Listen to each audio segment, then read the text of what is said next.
자, 역대기, 오늘은 이제 역대기를 하도록 하겠습니다. 그리고 진행 말씀드리면, 오늘까지 하고 이제 2달 동안 방학하고 내년 2월에 또 새로운 학기 시작하겠습니다. 자, 역대기를 우리가 함께 읽을 이유는 하등 없고요. 역대기를 이제 어떤 관점에서 여러분이 읽어야 되는지, 그 이제 핵심적인 얘기를 하면 될 것 같습니다. 자, 여러분 이제 성경을 통독을 하면서 열왕기가 끝나면 역대기가 나오게 되는데, 역대기는 사족 같은 느낌이 들죠. 왜냐하면 열왕기가 먼저 있었잖아요.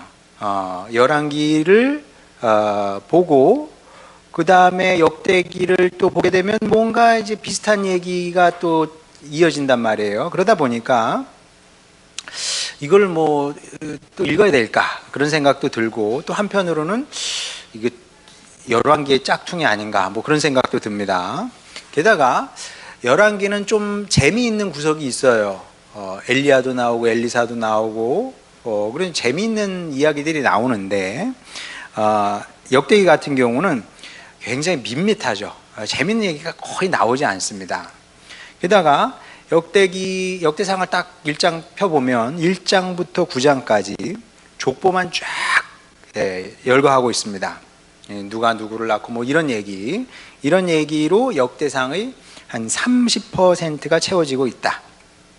그래서 통독을 할 때 탁 걸리는 부분이 이제 몇 군데가 있는데, 출애굽기 후반부에서 한번 걸리고요. 그 다음에 레위기에서 걸리고, 그 다음에 이제 걸리는 곳이 역대기입니다. 역대기상 탁 읽기 시작을 하면 내가 이거를 읽어야 되나? 그런 생각이 들죠.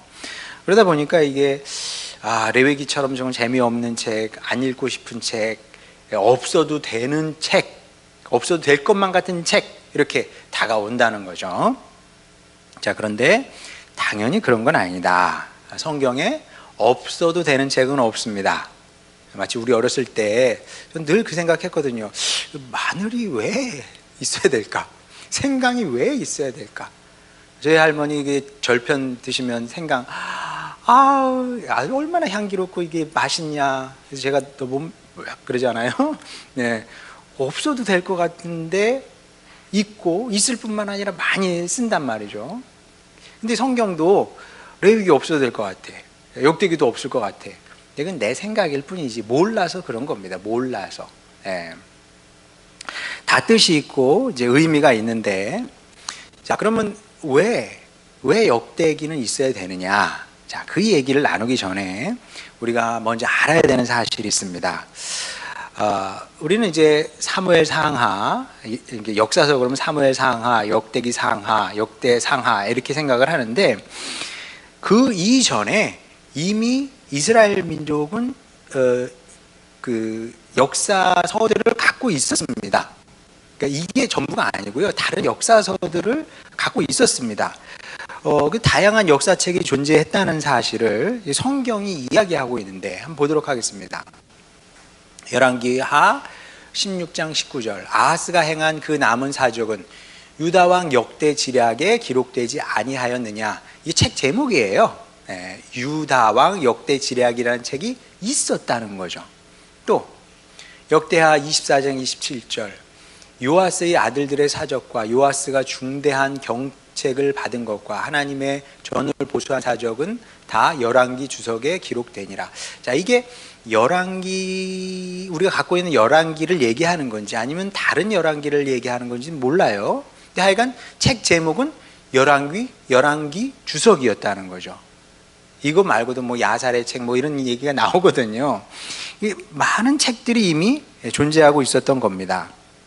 그리고 그런 책들은 추측컨대 다 신앙의 관점에서 쓰였을 겁니다. 왜냐하면 성경이 이런 책들을 다 인용하기 때문에 그런 거죠. 자, 그런데 신기하게도 이런 책들은 다 소실됐습니다. 다 사라졌어요.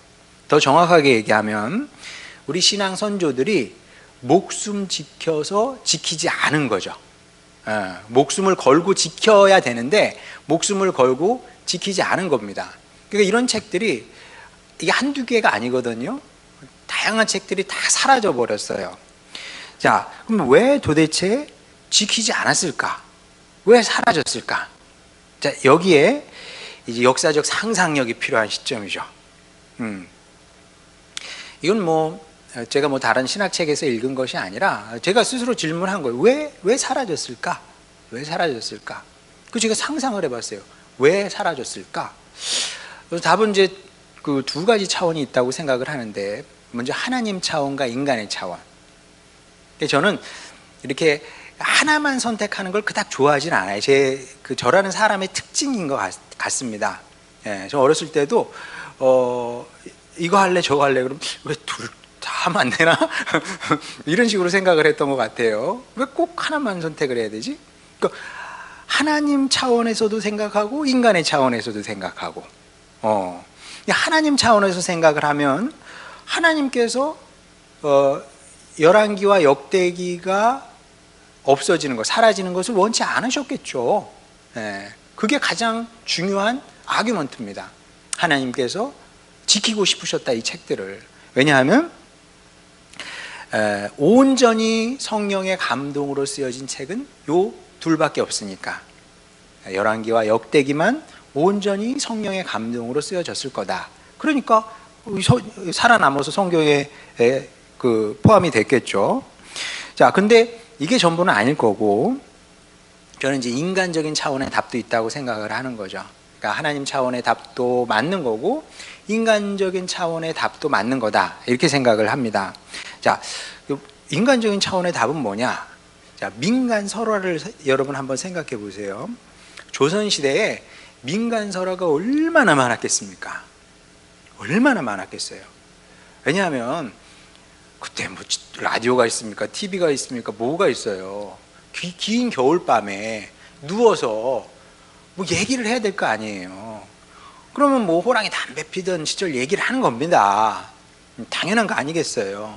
그러니까 다양한 민감, 설화, 민담 이런 것들이 이렇게 구전됐겠죠. 입에서 입으로 전해졌을 겁니다. 근데 그 많던 민담이 다 사라졌어요. 다 사라졌습니다. 요즘 아이들에게 그 조선시대의 민화, 민담 이런 거 얘기하라 그러면 아는 게 뭐가 있을까요? 혹부리 영감 정도? 아니면은 은혜 갚은 까치 그런 거? 그 정도 몇 개 얘기를 하겠죠. 근데 몇 개는 살아남았습니다. 자, 왜 몇 개는 살아남았냐? 사실 크게 보면 흥부전도 마찬가지고 심청전도 마찬가지입니다. 살아남은 거거든요. 그게 어떻게 살아남았냐? 기록됐으니까요. 그렇지, 기록됐으니까 살아남은 거지. 근데 왜 기록됐냐고? 왜 기록됐냐 하면 우리 민족의 사랑을 받았기 때문에 그렇습니다. 그러니까 사랑받은 이야기가 살아남는 거거든요. 재미있으니까 입에서 저 입으로 계속 전달되다 보니까, 그러니까 21세기까지 살아남게 된 거죠. 그 이야기들이. 근데 저는 열왕기와 역대기도 결국은 다르지 않다고 보는 겁니다. 하나님 차원에서의 답은 그거지만 인간적인 차원에서 보게 되면 이스라엘 백성이 열왕기와 역대기를 몹시 사랑한 겁니다. 그리고 여러분, 이 구전 전승이라는 건 대단히 중요한 겁니다. 왜 중요하냐면 이게 우리는 이 활자 시대에 살잖아요. 활자 시대. 그러니까 활자 시대 이전의 세상은 상상도 못합니다. 여러분 생각해 보세요. 지금이야 책이 이렇게 흔하게 있지만 열왕기 역대기 이 시대는 400년 전, 500년 전 이런 옛날 얘기거든요. 그때 책이 있어요? 없어요. 그래서 성경 보게 되면 하나님께서 에스겔에게 하나님의 말씀이 적힌 두루마리를 받아 먹으라 그러거든요. 왜 두루마리겠어요? 양피지에 쓰여진 거니까, 가죽에. 그 당시 가죽에 글을 썼다. 여러분, 이거는 0.1% 사회의 0.1%에 해당되는 사람조차도 집안에 이런 책을 갖고 있기는 쉽지 않아요. 그러니까 하나님의 말씀이 그 당시에 기록이 됐고 전해지기는 했는데 다 구술로 거의 8% 9%는 다 구술로 전해지는 겁니다. 그 안식일에도 모여요. 하나님의 말씀을 듣습니다. 그러면 제사장만 두루마리 말씀을 갖고 있는 거고요. 성도들은 집중해서 듣는 겁니다. 그 외우는 거예요. 그러니까 그 당시는 텍스트의 문화가 아니고 듣고 외우는 문화였습니다. 그리고 옛날 사람들은 기억력이 아주 비상했기 때문에 우리가 머리가 좋을 것 같죠? 옛날 사람들 기억력이 훨씬 더 비상했다 그래요. 이제 한번 딱 자리에 앉으면 책을 읽으면 책이 귀하니까 그런 기회가 오면 딱 앉아서 읽으면 고도의 집중력을 갖고 읽는 겁니다. 그러면 한 번에 그냥 외워버리는 사람이 한두 명이 아니었다 그래요. 예. 그러니까 이 열왕기와 역대기는 잊으면 안 돼. 잊을 수가 없는 거야. 그러니까 계속 구전이 되면서 사람의 입으로 이렇게 오르락내리락 그러면서 자연스럽게 기록될 수밖에 없었던 것이고 사랑을 받으니까 그러니까 성경에 포함이 되게 된 거죠. 자, 그러면 열왕기는 알겠어요. 왜 사랑을 받았는지. 재미있잖아요. 재미있거든요. 엘리사 얘기만 재미있는 것이 아니라 다윗 이야기도 재미있고요. 솔로몬 얘기도 좀 그런 부분이 있지만 그래도 그것도 재미있잖아요. 그런 얘기가 있으니까 이야기가 진짜 되니까 재미있는데, 근데 역대기를 보면 그런 재미있는 얘기가 하나도 나오지 않아요. 그런데 왜 사랑을 받은 것이냐, 이스라엘 백성에게. 자, 이 질문에 대한 답을 찾으려면 역대기가 이제 언제 쓰였는지 알아야 됩니다. 자, 열왕기가 먼저 쓰이고요. 그 다음에 역대기가 쓰였습니다. 열왕기가 언제 쓰였는지 정확하게 알 수는 없으나 제가 말씀드린 것처럼, 지난 시간에 말씀드린 것처럼 남유다가 멸망을 하거든요. 그게 BC 586년 혹은 학자에 따른 587년이라고 얘기하는 사람도 있다 그랬어요. 그때 남유다가 멸망한 다음에 얼마 지나지 않아서 쓰였던 것 같습니다. 그러니까 열왕기는 처절한 그 반성의 기록입니다. 망한 지 얼마 안 됐으니까 우리의 잘못을 돌아보자, 우리 회개하자, 이런 내용이 주를 이룬다고 보면 됩니다. 반면에 역대기가 쓰인 연대는 이보다 한참 지나서입니다. 그러니까 열왕기가 먼저 쓰이고요. 그 다음에 한참 지나서 열왕기가 먼저 그렇게 쓰이고 그 다음에 역대기가 쓰인 건데, 그 증거가 이제 역대기에 나와요. 보겠습니다. 역대하 36장 22절에서 23절. 바사, 페르시아를 성경은 바사라고 이렇게 얘기를 합니다. 이제 페르시아가 어떤 나라인지 좀 이따 얘기할게요. 페르시아의 고레스 왕 원년에 여호와께서 예레미야의 입으로 하신 말씀을 이루시려고 여호와께서 페르시아의 고레스 왕의 마음을 감동시키매 그가 온 나라에 공포도 하고 조소도 내려 이르되, 페르시아 왕 고레스가 이같이 말하노니 하늘의 신 여호와께서 세상 만국을 내게 주셨고 나에게 명령하여 유다 예루살렘의 성전을 건축하라 하셨나니 너희 중에 그의 백성된 자는 다 올라갈지어다. 너희 하나님 여호와께서 함께 하시기를 원하노라 하였더라. 이게 소위 말하는 페르시아 왕 고레스 칙령입니다. 고레스 칙령은 세계사적으로도 유명한 사건이에요. 그게 무엇인지 좀 이따 얘기를 하도록 하겠습니다. 지금 중요한 것은 무엇이냐면 이 칙령이 내려졌던 때가 보면 22절에 보면 바사의 고레스 왕 원년이라고 그러잖아요. 자, 요런 표현들은 굉장히 성경의 역사를 재구성하는데 큰 도움이 됩니다. 왜냐하면 세계의 역사가 고레스 왕 원년이 몇 년인지 다 기록하고 있거든요. 왜냐하면 페르시아는 굉장히 중요한 나라이기 때문에 몇 년도인지 정확하게 압니다. 이게 몇 년도 얘기냐면 그 BC 538년입니다. 자, 그러면 남유다가 멸망한 게 586년이니까 그 후로 대략 한 50년 후의 얘기예요. 자, 그러면 지금 역대기가 이 사실을 언급한다는 얘기는 뭐냐면, 역대기는 요 다음에, 그러니까 그 고레스 칙령이 있고 난 이후에 역대기가 기록이 됐다는 얘기가 되는 거죠. 자연스럽게. 그런 결론이 날 수밖에 없는 겁니다. 자, 그러면 고레스 칙령이라는 게 뭐냐? 고레스 칙령이 왜 중요하냐? 왜 그 세상의 역사도 고레스 칙령을 중요하게 생각하냐? 왜냐하면 이게 세계 역사에서 어떤 중요한 분기점까지는 아니어도 세계 역사에서 어떤 지배자들의 통치 방법을 다르게 생각하게 만드는 중요한 기점이 되거든요. 야, 그게 뭔지 알려면 고대 근동을 호령했던 그 제국의 역사를 조금 알 필요가 있습니다. 자, 이번 학기에는 여기에 대해서 많이 얘기를 안 하고요. 다음 학기에 제가 그 역사는 조금 더 자세하게, 길게 얘기하면 지루하니까 다음 학기에 정리를 하게 될 텐데, 그 고대 근동의 제국사를 조금 알 필요가 있습니다. 자, 주전 1000년기, 그러니까 지금으로부터 2000년 전부터 3000년 사이를 주전 1000년기라 그래요. 그 1000년기 고대 근동의 패권은 굉장히 급변했습니다. 급변했어요.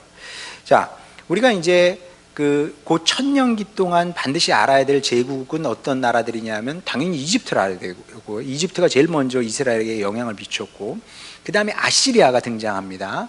그 다음에 바벨론이 등장하게 되고요. 그 다음에 페르시아가 등장하게 되고, 그 다음에 그리스가 등장하게 되고, 그 다음에 이제 2000년기에 접어들면 이제 로마가 등장하고 그러는 거예요. 이 6나라는 성경을, 구약 성경, 신약 성경을 이해하려면 반드시 그 순서를 알아야 돼요. 이집트, 아시리아, 바벨론, 페르시아, 그리스, 로마. 순서가 이렇게 됩니다. 자, 근데 일단 이집트는 지난 얘기니까 빼놓고, 이제 아시리아가 등장해서 북왕국 이스라엘을 멸망을 시킵니다. 그 당시에 아시리아의 위세는 대단했어요. 자, 그런데 그 아시리아의 전성기는 100년 정도밖에 되지 않습니다. 자, 그 페르시아 왕 고레스 칙령이 BC 538년이고요. 아시리아 전성기는 BC 745년에서 630년 요 정도가 됩니다. 그리고 나서 순식간에 아시리아의 국운이 기울게 됩니다. 그리고 그러면서 이제 그 바벨론이 그 등장을 하는 겁니다. 물론 바벨론이 그 전부터 있긴 있었어요. 근데 아시리아의 위세에 눌려 있다가 급격하게 성장하면서 아시리아를 침공하게 되고, 뭐 순식간에 아시리아는 무너지게 되죠.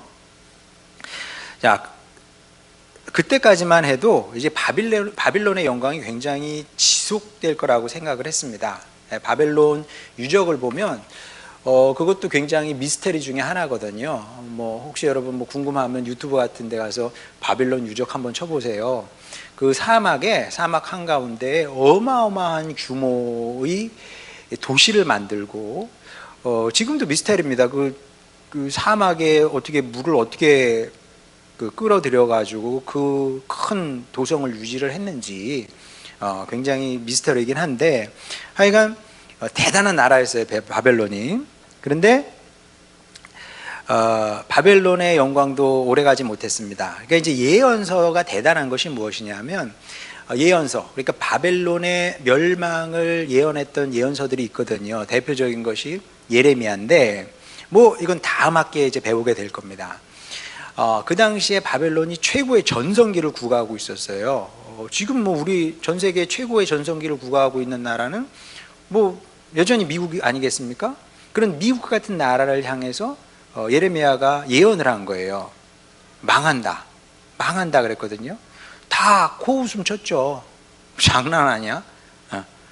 지금 여러분 미국 망한다 그러면 누가 그거를, 물론 이제 영원한 제국은 없으나 당장 뭐 미국이 망하진 않잖아요. 뭐 당장 뭐 중국이 망한다, 물론 망하면 좋긴 한데 뭐 그거 망하겠습니까? 예. 그 현실적이지 않은 거죠.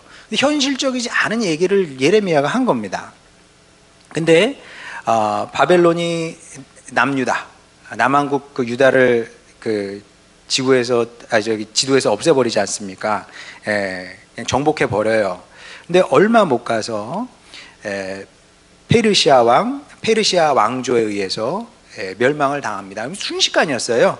바벨론의 전성기는 심지어 아시리아 전성기보다 짧아서 BC 600년 정도부터 550년까지 지속이 됩니다. 대략 한 50년 정도 이어지다가 완전히 망해서 아시리아도 지도에서 없어지게 되고 또 바벨론도 지도에서 사라지게 되죠.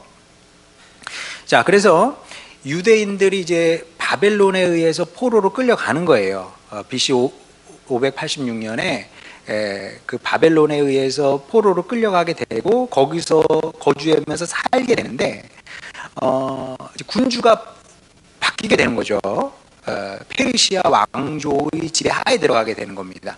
갈 때는 바벨론의 지배를 받는 민족으로 살다가 페르시아의 지배를 받게 된 거죠. 여기에 대해서는 우리가 다음 학기에 좀 더 나누게 될 겁니다.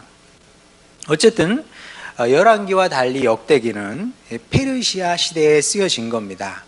페르시아의 시대에 쓰여지게 됐고, 그리고 이제 그 페르시아의 영향력은 사실 그 굉장히 오래 지속되게 됩니다. 대표적인 것이 이제 페르시아 같은 경우는 페르시아를 메데 페르시아, 메데 바사 왕국이라고 그러거든요. 미디아라고 아람어가 그 당시에는 대세였습니다. 지금 우리가 영어가 국제 언어인 것처럼 그 당시 국제 언어는 메데 바사 왕국이 쓰던 아람어였거든요. 그래서 예수님 시대에도 이스라엘 사람들이 주로 쓰던 언어는 아람어였습니다. 히브리어 아닙니까? 히브리어가 아니고 히브리어는 성경 언어가 히브리어고요. 일상생활에 쓰는 언어는 아람어였습니다. 그리고 아주 오랜 시간 동안 아람어는 뭐 이스라엘뿐만 아니라 고대 근동에서 어떤 그 외교의 언어이기도 했고요. 그뿐만 아니라 그 페르시아의 영향력은 성경에도 이제 많이 들어와서 하여간 깊은 영향을 미치게 되죠.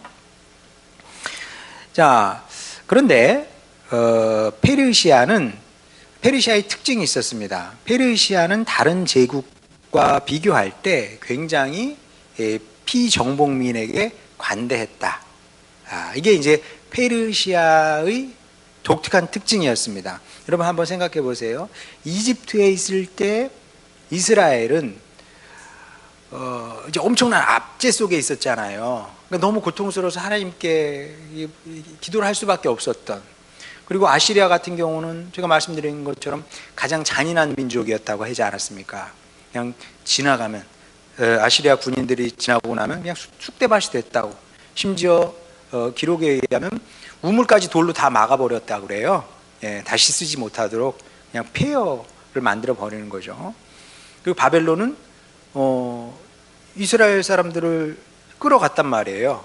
그러니까 이제 그 또한 황폐화 작업인 거죠. 다시 재건을 못하게끔.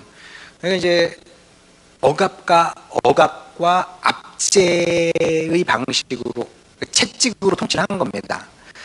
자, 그런데 그 페르시아는 이런 정책을 벌입니다.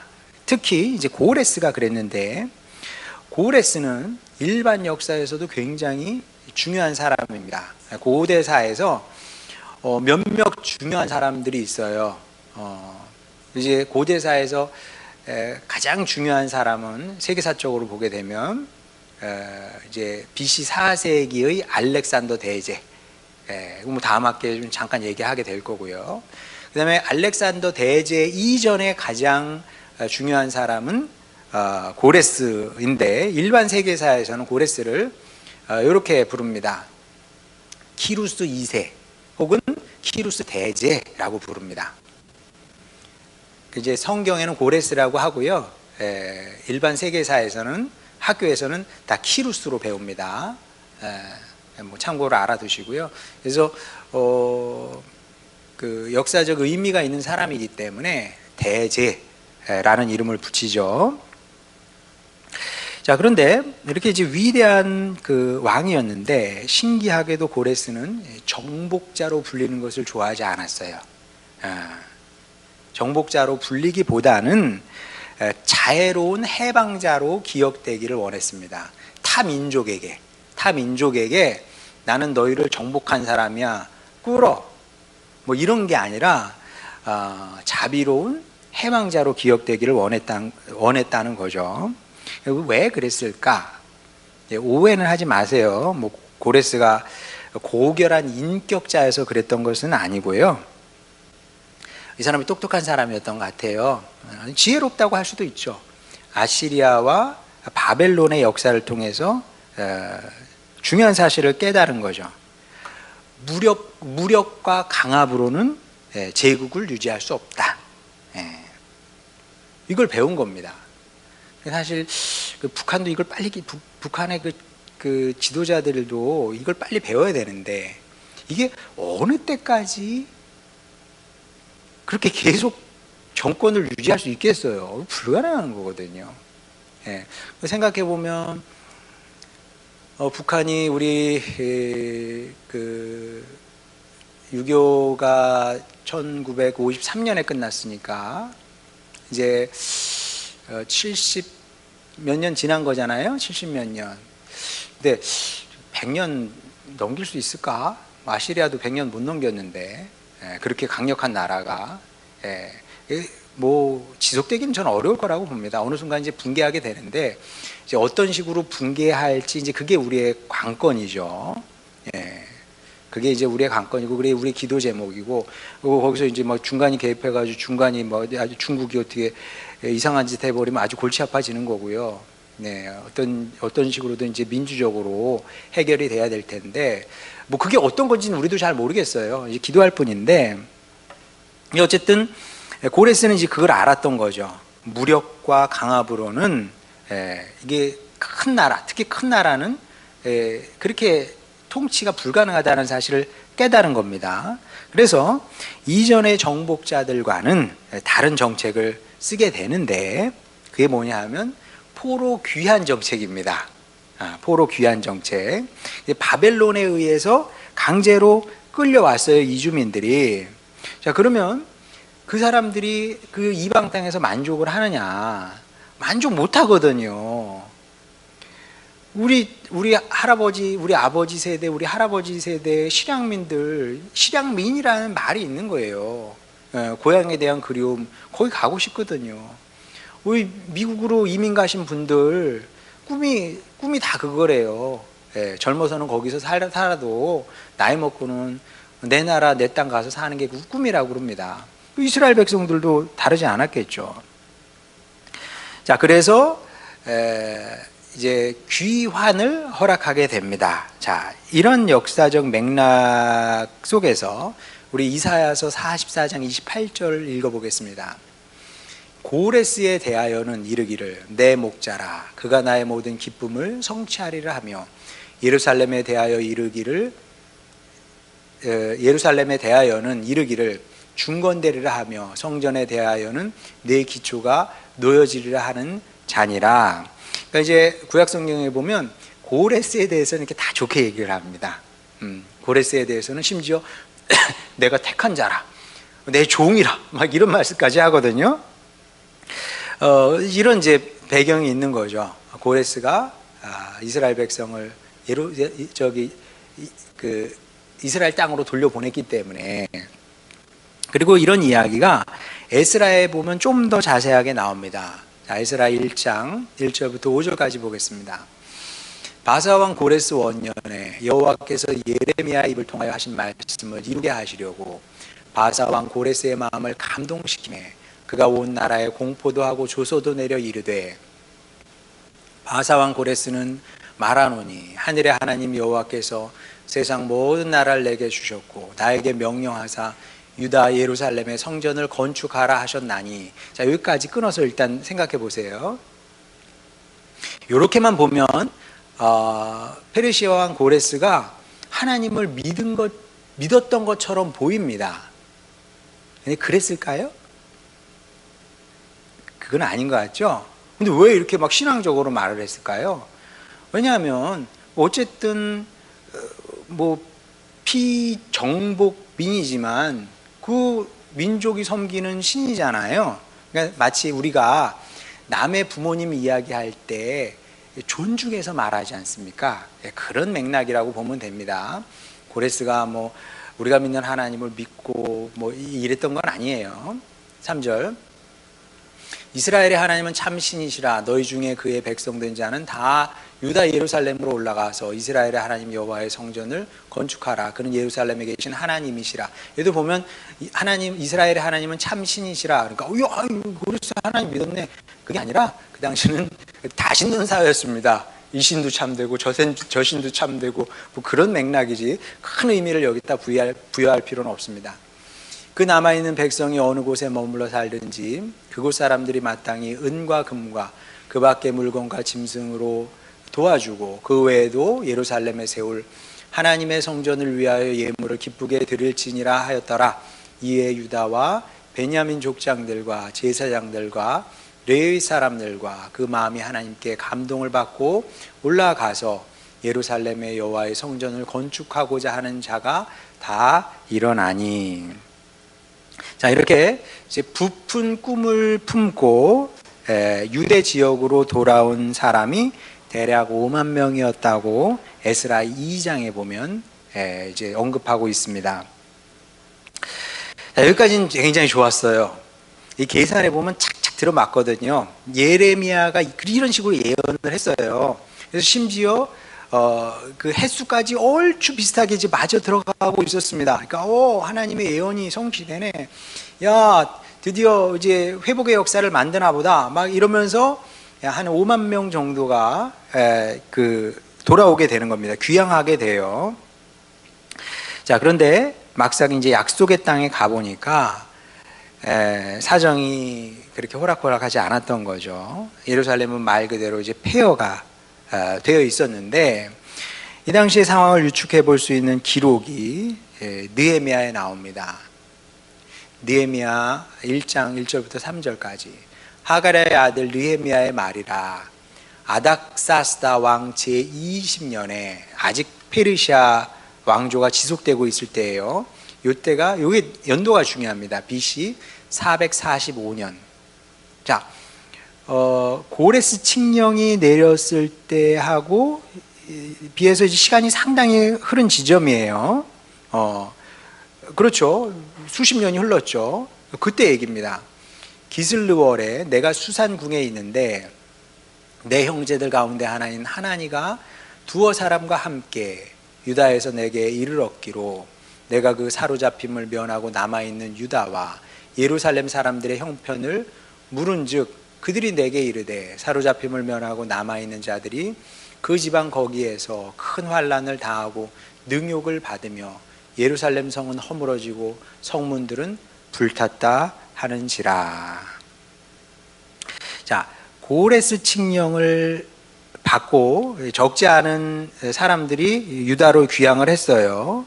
그리고 나서 시간이 대략 한 100년 가까이 지났다고 보면 되는데, 자, 그럼 그 100년 동안 그 사람들이 거기 가서 뭘 했겠습니까? 열심히 예루살렘 재건 사역을 했겠죠. 설마 가가지고 두 손 놓고 가만히 있었겠습니까? 열심히 일을 했을 겁니다. 자, 그런데도 상황은 이랬던 거죠. 예루살렘은 허물어진 상태로 그대로 있었고 성문들도 불탄 상태로 그대로 있는 겁니다. 그러니까 그 역사를 다시 이렇게 한번 컨스트럭트 해보면은 586년에 저 일들이 일어났어요. 그리고 나서 대략 20년이 지났는데 여전히 그 중간에 귀환을 했는데도 불구하고 그 폐허의 상태로 그대로 남아 있는 거죠. 자, 그러면 여러분 이런 경우 이제 어디서부터 손을 대야 될지 모르겠다 이런 얘기가 나오게 되는 겁니다. 예. 게다가 이제 없는 게 너무 많았어요. 그럴 수밖에 없는 게 왕이 없잖아요. 왕정을 새로 시작할 수가 없어요.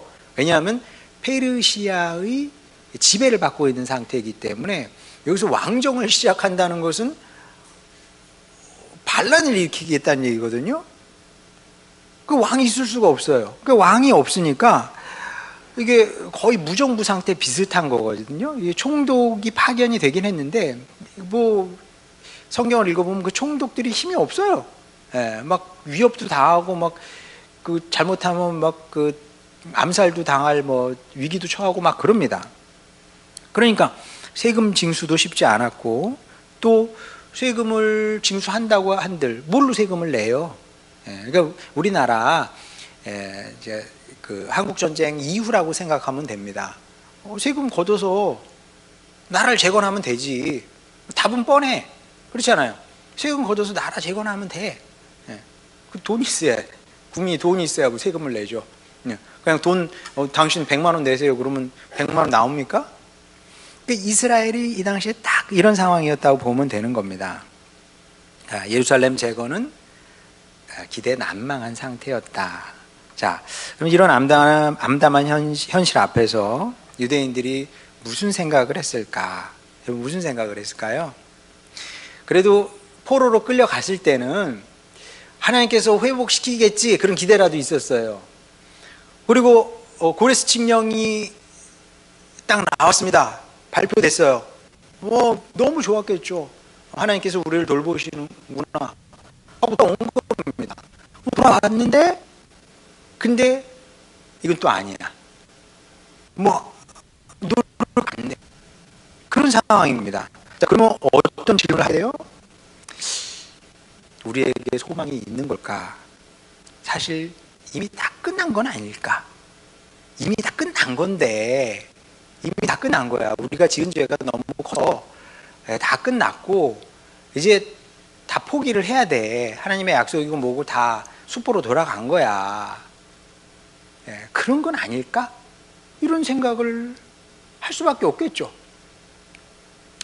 자, 이런 절박한 질문에 대한 답을 주시려고 이제 하나님께서 무명의 사역자를 부르셔서 왜냐하면 역대기가 누구에 의해서 기록이 되는지 모르니까 무명의 사역자죠.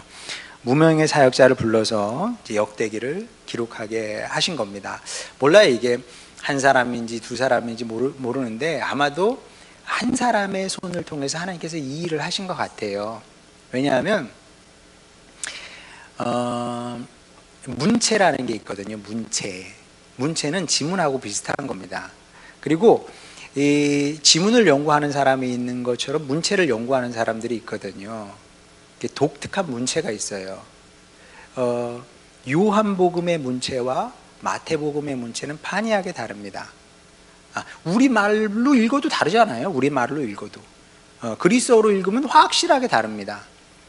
누가요? 누가는 또 굉장히 다르지. 쓰는 단어가 다릅니다. 그거 한 10쪽 정도 이렇게 비교해 보면 A, B, C라는 사람이 쓴 책들 10쪽씩 비교를 해보면 열심히 숙지를 해요.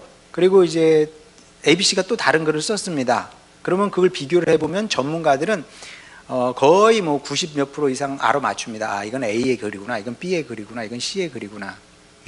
근데 역대기 같은 경우는 그만의 독특한 문체가 있거든요. 물론 이제 경우에 따라서 열왕기의 내용을 그대로 갖다 베끼기도 해요. 왜냐면 먼저 열왕기가 있었으니까. 그런 게 아니면 문체가 일관돼요. 문체가 일관된다는 얘기는 한 사람을 통해서 하나님께서 쓰셨다는 얘기죠. 자, 그래서 이제 하나님께서 그를 통해서 무슨 얘기를 하고 싶으신 거냐? 이스라엘 백성에게 또 오늘 우리에게. 그렇죠. 하나님은 성경을 통해서 그 당시 그 사람들뿐만 아니라 오늘 우리에게도 말씀하고 싶은 건데 사실 내용은 똑같아요. 무슨 얘기를 하고 싶으셨을까요? 무슨 얘기를 하고 싶으셨던 거냐 하면 소망이에요. 소망. 역대기는 결국 소망에 대한 얘기다, 이렇게 생각하면 됩니다.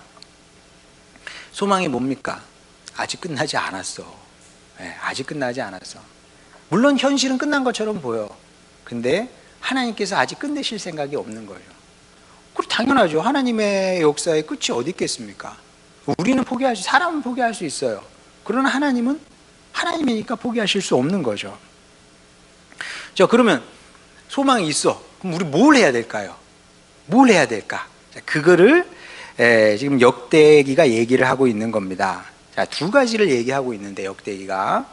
그러니까 여러분 역대기를 읽을 때, 제 강의를 들어도 역대기는 좀 재미없을 수 있어요. 근데 그래도 이 두 가지는 항상 기억하시기 바랍니다. 세 가지. 하나는 소망에 대한 책이고, 근데 이 소망이 이루어지기 위해서 이제 두 가지가 필요한데, 하나는 무엇이냐 하면 하나님의 주권과 위대하심을 기억을 해야 된다. 한 가지만 보여드리겠습니다. 한 구절만. 역대하 32장 20절에서 21절. 이러므로 히스기야 왕이 아모스의 아들 선지자 이사야와 더불어 하늘을 향하여 부르짖어 기도하였더니 구원해 주세요, 살려 주세요. 히스기야가 구원을 했습니다. 자, 그런데 어떤 일이 벌어지게 되냐면 21절에 이제 답이 나오는데, 이 답이 열왕기에도 기록되어 있거든요. 열왕기의 답과 역대기의 답은 좀 다릅니다. 그러니까 어떻게 다르냐면 이렇게 달라요. 여호와께서 한 천사를 보내어 아수르 왕의 진영에서 모든 큰 용사와 대장과 지휘관들을 멸하신지라. 아수르 왕이 아시리아죠. 아시리아 왕이 낯이 뜨거워 그의 고국으로 돌아갔더니 그의 시내 전에 들어갔을 때에 그의 몸에서 난 자들이 거기서 칼로 죽였더라. 한 천사를 보내셨어요. 한 천사. 그러니까 이게 하나님께서 원하시면 못할 거는 없는 거예요. 그러니까 너희들이 현실을 믿지 말고 이 크신 하나님을 믿어야 된다. 이 믿음에 서지 못하면 너희는 결국 서지 못한다. 그 얘기를 지금 하고 있는 겁니다. 요게 한 가지고, 그러니까 우리 하나님의 크심을 늘 생각하며 살아야 되는 거죠.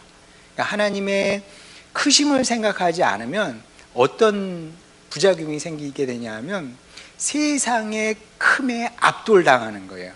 세상의 큼, 세상의 힘에 압도를 당하는 겁니다. 그러니까 이제 찌그러지게 되고 쪼그라들게 되고 뭐 이렇게 되는 거죠. 그러니까 세상의 큼을 보지 말고 하나님의 크심, 능력을 보라 말씀을 하는 거죠. 그리고 이제 그 다음 또 필요한 것이 무엇이냐 하면 역대기가 이제 반복해서 말씀하는 것 중에 하나가 하나님과의 관계 회복이다. 죄로 인해서 하나님과의 관계가 망가졌거든요. 그러니까 이제 죄라는 건 다른 것이 아니라 하나님과의 관계를 파괴하는 행위, 이게 이제 죄인데, 자, 이제 관계를 회복을 해야 돼요. 그래야 살아. 그러면 뭘 어떻게 해야 되느냐? 거기에 대해서 역대기는 뭘 강조하냐면 예배를 강조합니다. 그래서 역대기는 예배에 관한 책이다, 이렇게 생각하면 됩니다. 역대기는 예배를 강조한다.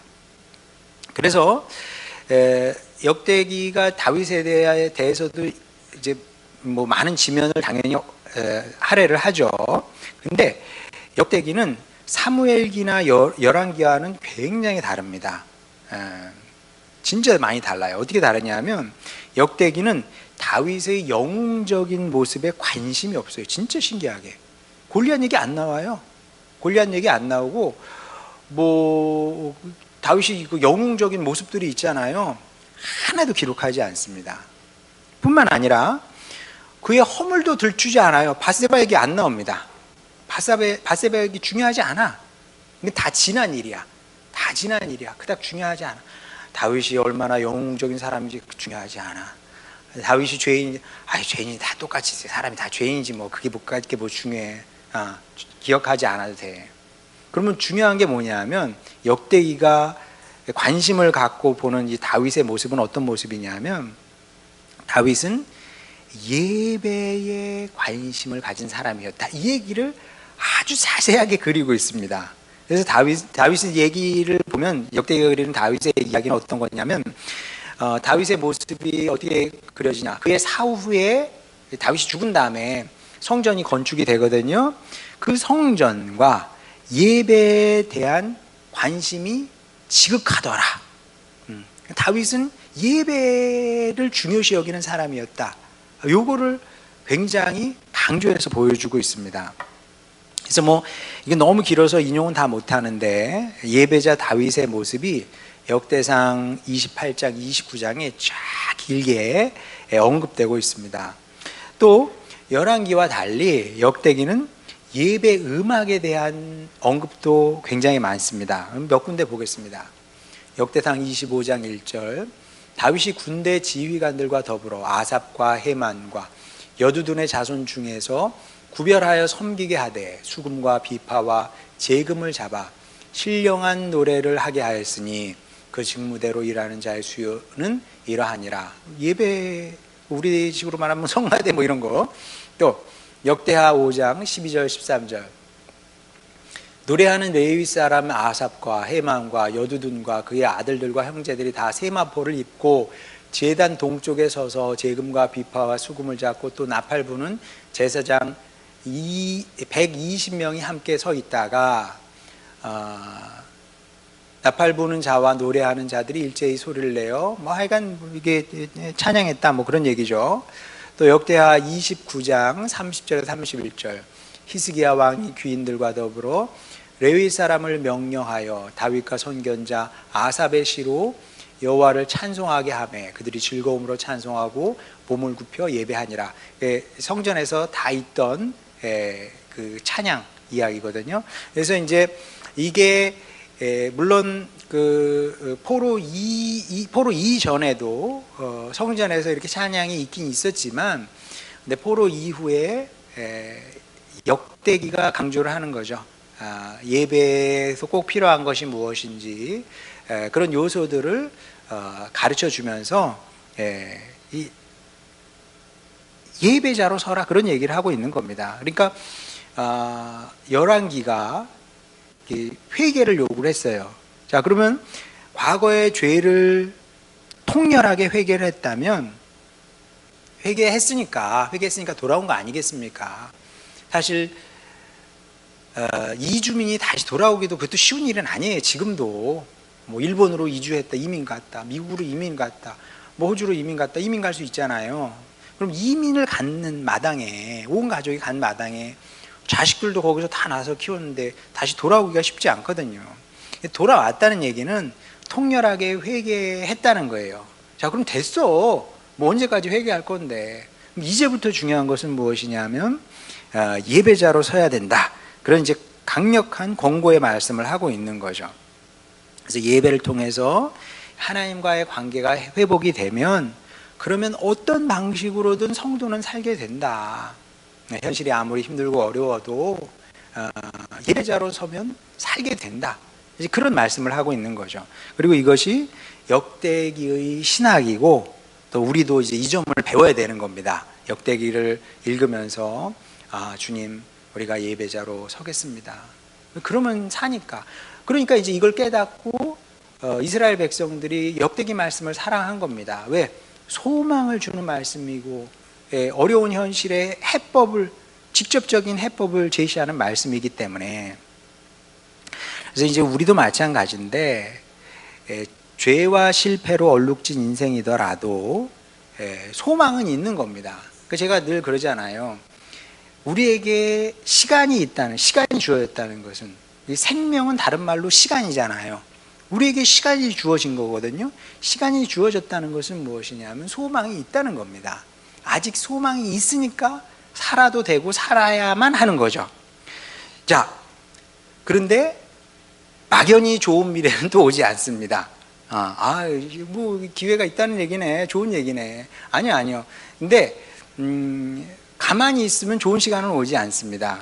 어떻게 해야 된다고요? 역대기 말씀처럼 크신 하나님을 믿고 그리고 예배자로 살 때 말씀에 약속된 축복의 미래가 온다.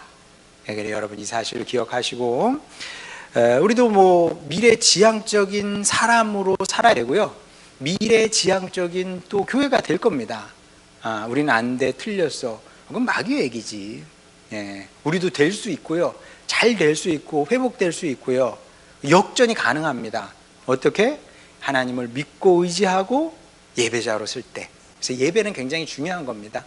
그래서 예배 자리에 나올 때 주님, 제가 하나님 기뻐하시는 찾으시는 예배자가 되겠습니다. 이런 자세로 그 예배를 드리는 여러분이 됐으면 좋겠고요. 그래서 성경 말씀에 기록된 회복이 또 하나님의 축복의 언약이 여러분과 또 가정과 교회 안에 그대로 성취되기를 주님의 이름으로 축원합니다.